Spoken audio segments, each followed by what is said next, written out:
IRGC yazindua wimbi la 82 la mashambulizi ya makombora na droni dhidi ya malengo ya Marekani pamoja na Israel, na hili ndo linatajwa kuwa ni shambulio kubwa zaidi na baya zaidi tangu waanze mashambulizi haya.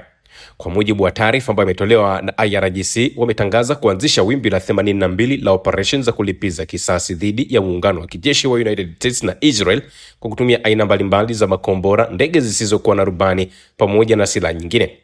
Katika taarifa ambayo wameitoa, IRGC wamesema operesheni hiyo ni jibu la mashambulizi ya awali yaliyolenga miundombinu muhimu na maeneo ya kiraia kote Iran. Imeeleza kuwa wimbi hilo lilianza mapema asubuhi na litaendelea siku nzima. Kwa mujibu wa taarifa, malengo ya Marekani yaliyolengwa ni pamoja na maeneo ya kijeshi katika wilaya ya Al-Fijan pamoja na kule Al-Qaldi nchini Saudi Arabia, kituo cha usambazaji wa vifaa vya kijeshi cha Marekani Defense Logistics Site, mifumo ya rada ya Patriot katika eneo la Shah Isa nchini Bahrain, maghala ya mafuta ya jeshi la Marekani pamoja na eneo ambapo kumekuwa zipo zile rada zinazotumika kwenye ndege za upelelezi aina ya Boeing P-8 Poseidon na drone za kivita aina MQ-9 Reaper. Pia kwa mujibu wa taarifa ni kwamba wamefanikiwa kuharibu mfumo wa satellite kwa kutumia drone katika kambi ya anga ya Al-Salem iliyopo katika eneo hilo, na limeharibiwa vibaya mno kutokana na mashambulizi hayo. Lakini pia Iran imesema imelenga kituo cha udhibiti wa kijeshi cha Israel na cha pamoja na viwanda ambavyo vinahusiana na miundombinu ya nyuklia, ikiwa ni sehemu ya operation hiyo ahadi ya 4 au ahadi ya kweli sehemu ya 4. Mashambulizi haya ya kulipiza kisasi yalitolewa kama heshima kwa wananchi wa Iran waliopo katika majimbo ya kaskazini kama vile East Azerbaijan, Al-Dabil, Glan, Mazandaran pamoja na Gorestani. IRGC pia imedai kwamba kituo cha amri ya kijeshi katika maeneo ambayo yanakaliwa na Israel na viwanda vinavyohusiana na mpango wa nyuklia karibu na Dead Sea vilipigwa kwa mashambulizi ambayo yameelezwa kuwa na athari ya moja kwa moja. Wakati wa huo, picha ambazo zimeonyesha maeneo ambayo yameharibiwa zinaonyesha athari za makombora ya Iran, ikiwemo shambulio ambalo limeripotiwa katika kitongoji cha Beit Shems. Kwa mujibu wa IRGC, vikosi vya kile kinachoitwa muungano wa upinzani Axis of Resistance vilifanya jumla ya operation 280 ndani ya saa 24 zilizopita, kiwango ambacho kimeelezwa kuwa kikubwa zaidi hadi sasa dhidi ya maslahi ya Marekani pamoja na maeneo ya Israel. Nayo Hezbollah ilifanya operation 87, makundi ya upinzani na Iraq yalifanya mashambulizi 23, vikosi vya Iran vikatengeneza mashambulizi 110 ya makombora pamoja na drone. Na wakati taarifa ikielezea mzozo unaoendelea mashariki ya Asia Magharibi kuwa ni vita ambavyo vimeanzishwa kwa hira na hiari na Marekani na Israel, washirika wao wa kikanda wanasisitiza mashambulizi ya kulipiza kisasi yataendelea hadi mikono ya uvamizi wa mdhalimu itakapokatwa kutoka katika eneo hilo na amani ya kweli itarejea katika eneo hilo. Kwa hiyo hii ni ripoti ambayo inatoka huko wa Iran. Wameendelea kuonesha kila ambacho wanacho, yani kila ambacho wako nacho wa Iran wameendelea kukionyesha tena. Lakini pia Iran, ukiachilia mbali hilo, ni kwamba wamefanikiwa pia kudungua ndege za kivita za Marekani. Wamedungua ile F-35. Hii ni moja pia kati ya ndege ambayo Marekani amekuwa akivimba nayo sana. Sasa wa Iran wameidungua na yenyewe. Utakumbuka juzi walidungua ile F-35 Sasa wakadungua hiyo MQ Reaper, walidungua na yenyewe. Sasa pia wamefanikiwa kudungua F-18, ndege kizazi cha 18 za ambazo zinatengenezwa na ile kampuni ya Lockheed Martin. Kwa hiyo Iran ni kama pia na taarifa ya kuweza kuvuruga kabisa ile power ya Marekani ambayo alikuwa anasema yuko nayo, hasa kwenye swala zima la silaha based weapons pamoja na ulinzi. Lakini pia Iran imekataa rasmi pendekezo la Marekani la kumaliza vita vinavyoendelea, wakisema kwamba mzozo huo utamalizika kwa masharti na muda itakapoamua yenyewe Iran.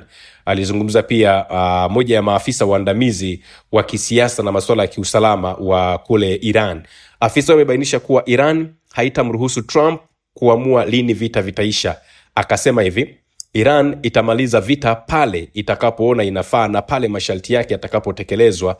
akisisitiza kuwa Tehran itaendelea kujilinda na kutoa mapigo makali kwa adui hadi matakwa yake yatakapotimia. Kwa mujibu wa afisa huyu, Washington imekuwa ikisukuma mazungumzo kupitia njia mbalimbali za kidiplomasia, lakini mapendekezo yake yameonekana na Iran kuwa yamepitiliza na hayalingani na hali halisi katika eneo la operation. Aidha, wamelinganisha hali ya sasa na duru mbili za mazungumzo ambazo zilifanyika mwaka 2025 wakizitaja kuwa ni za udanganyifu. Katika matukio hayo wamesema Marekani haikuwa na nia ya dhati ya mazungumzo, bali walikuwa wanataka kufanya mashambulizi ya kijeshi dhidi ya Iran na mashambulizi ya kushtukiza. Ifahamike masharti ya Iran ambayo yametolewa ni masharti 5. Marekani yamekuja na pointi zake 15. Iran yamekuja na masharti 5 tu, ila ni magumu zaidi. Kwanza, kusitishwa kabisa kwa uchokozi na mauaji ya kulenga viongozi dhidi ya Iran.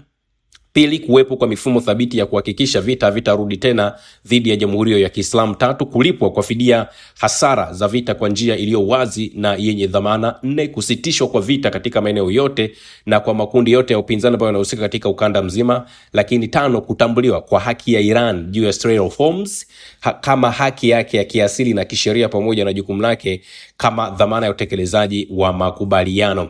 Na masharti haya yanakuja juu ya yale ambayo yamewasilishwa awali katika mazungumzo ambayo yalifanyika kule Geneva. Kwa hiyo msimamo mkali wa Tehran ni kwamba hakutakuwa na mazungumzo yoyote kabla ya hapo, lakini mwisho wa vita utaamliwa na Iran na si kwa matakwa ya rais wa Marekani bwana Donald Trump. Sasa unaweza ukaona watu ambao wanapambana na Marekani, yani ni watu ambao wamefikia hatua sasa kwamba wao ndio ambao wanataka kufanya decision za vita iishe au vita isiishe. So those guys walikuwa wamejipanga kisawa sawa. Lakini pia tumeona Pakistan, Uturuki na Egypt wameanza jukumu la kufanya upatanishi katika mazungumzo ambayo sio ya moja kwa moja kati ya Marekani na Iran, na mawaziri wa mambo ya nje wa mataifa hayo wamethibitisha kuwa wamekuwa wakipeleka na kupokea ujumbe kati ya Washington na Tehran. Ishaq Dar wa Misri alikanusha uvumi usio rasmi kuhusu mazungumzo hayo, akisema kuwa majadiliano yanaendelea kupitia wapatanishi na kwamba pendekezo la vipengele 15 kutoka Washington liliwasilishwa Tehran kwa njia hiyo hiyo isiyokuwa ya moja kwa moja. Na as we speak ni kwamba vyombo mbalimbali vya Iran vimeripoti kwamba Tehran imetoa majibu rasmi kwa pendekezo la Marekani na sasa wanasubiri majibu. Na kwa kifupi ni kwamba Wairani wamesema mapendekezo ya Marekani ni ya upande mmoja. Sasa wao wanasema pendekezo linataka Irani inyimwe uwezo wake wa kujilinda na kubadilishana na mpango usioeleweka wa kuondoa vikwazo. Yani Marekani anataka aiondolee vikwazo hiyo Iran. Sasa wakiondolewa vikwazo, maana yake Iran asiwe na power ya kuwa na hizo depleted uranium, jambo ambalo Iran amesema that's a big no, hawezi kukubaliana nalo. Lakini pia bei ya mafuta baada ya kupanda kwa kiasi kufuatia taarifa za kinzani kuhusu mazungumzo ya Marekani na Iran, ambapo mafuta ya aina ya Brent yamepanda kwa zaidi ya 4.5% hadi kufikia $107 kwa pipa. Trump aliripotiwa kuambia wasaidizi wake kwamba vita dhidi ya Iran vinaweza kumalizika ndani ya wiki chache zijazo, lakini wa Iran ndio shida. Marekani pia inajiandaa kwa kile ambacho kimeeleza kuwa ni pigo la mwisho ambalo linaweza kujumuisha matumizi ya wanajeshi wa ardhini pamoja na kuteka baadhi ya visiwa vya Iran karibu na Strait of Hormuz, jambo gumu.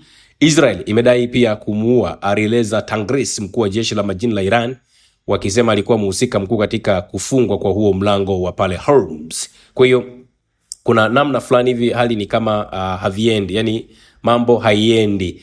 Rais wa Marekani Donald Trump amesema kwamba Iran inaomba sana kufikiwa kwa makubaliano ili kumaliza vita, na alizungumza hivyo akiwa katika ikulu ya White House, akasema tunaiangamiza Iran kabisa. Akasema pia wameshindwa, hawawezi kurejea tena, sasa wana nafasi ya kufanya makubaliano lakini ni juu yao. Ukiwasikiliza wa Iran wenyewe wanasema yani sisi ndio tutakaoamua what do we want to do, na sio Marekani ambao wataamua. Ndio maana mmeona wamefanya mashambulizi makubwa zaidi ambayo wanasema haya ni mashambulizi ya 82, mashambulizi ambayo hayajawahi kutokea tokea imeanza hiyo operation. Sasa unaweza ukaimagine kwamba wa Marekani wanatoa taarifa hii, wa Iran wanatoa taarifa hii. Yani wa Iran wenyewe pia wamekuja na mpango wa kufight against taarifa zozote zile za uongo ambazo zinatengenezwa na Marekani, kwa sababu zimekuwa zina madhara ya moja kwa moja katika taifa hilo la Iran. Usisahau kusubscribe, like na kubonyeza alama ya kengele. Asante.